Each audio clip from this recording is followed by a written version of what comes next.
winter concert.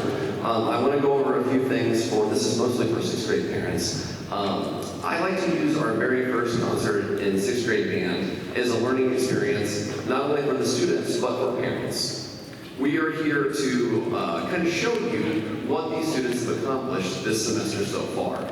We're going to begin tonight with 2 pieces out of our method book, basically our curriculum, that showcases where we started at. The first selection is Go Tell Aunt Brody, which was the very first playing test assignment these students had. And I guarantee you today, it's going to sound much better than it did when you remember back in September.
If you were never in band or in choir or in orchestra, it's hard to explain all of the skills that go into what these students are doing currently. Not only have they learned over the course of this year how to read music, identify where on the staff, either a treble clef or bass clef, depending on their chosen instrument, to be able to read what note they should be playing, they're also looking at that as a time mechanism, either what note should I be playing for how long. And then also, not only are they learning to read that, then they have to do something. They have to manipulate their instrument to physically make that right sound. And that takes a lot of effort for these students, and they've done a fantastic job so far. That's where we began. And as we go through this program tonight, you're going to see where they are leading to as we move through into the future. The next selection we're going to do is Good King Wenceslas, and this is going to feature our woodwind section in a small soli, and then our brass section in a small soli.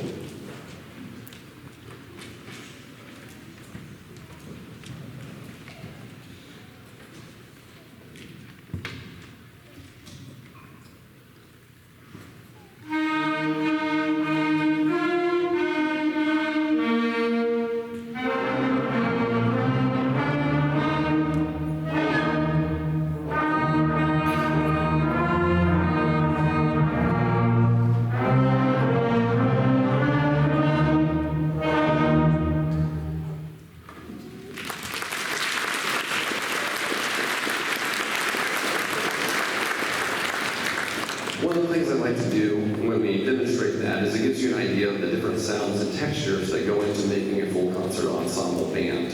And there are quite a bit. And this year we actually have a few extras that are a little bit abnormal, for sure, but we definitely are excited to have that. And that's, we have a violinist as well as a bass player that's joining our ensemble. All these different textures go into making that band sound that we want.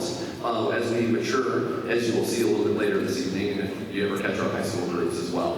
One of the things that's very vital and important that I like to talk about with teaching young students is training the ear is also very, very important.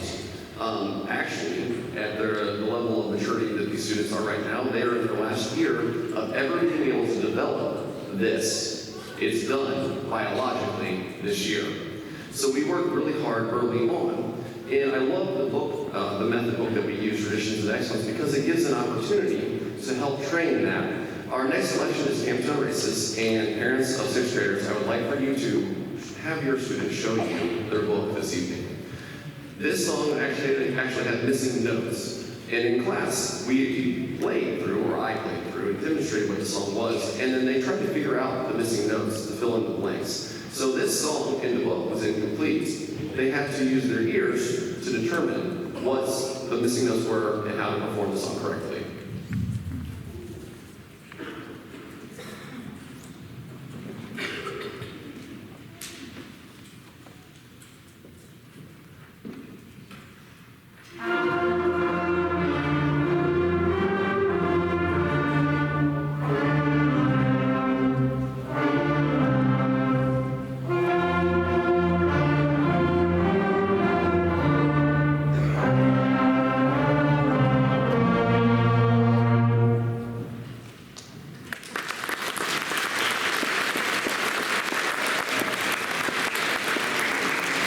This skill for young musicians is so important that when I was completing my master's degree in music education, this was one of the big key points that I talked about.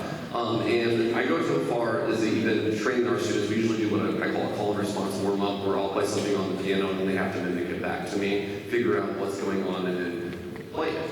And that culminates in the next thing that we're going to play, which is not a song in our book, but it's a song we learned by what's called ropes. They learn how to hear, adjust, and play This Is Twinkle Twinkle Little Star. And they won't even need their music.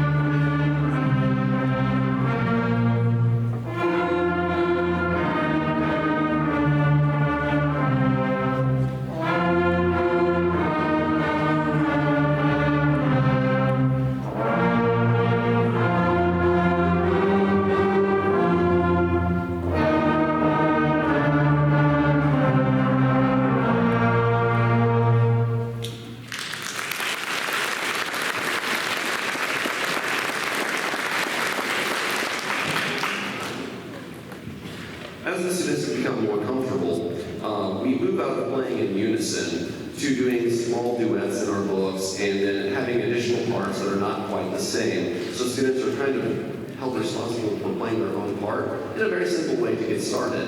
The next two selections are going to be duets out of our books where the students are going to be playing multiple parts and you'll be able to hear harmonies finally.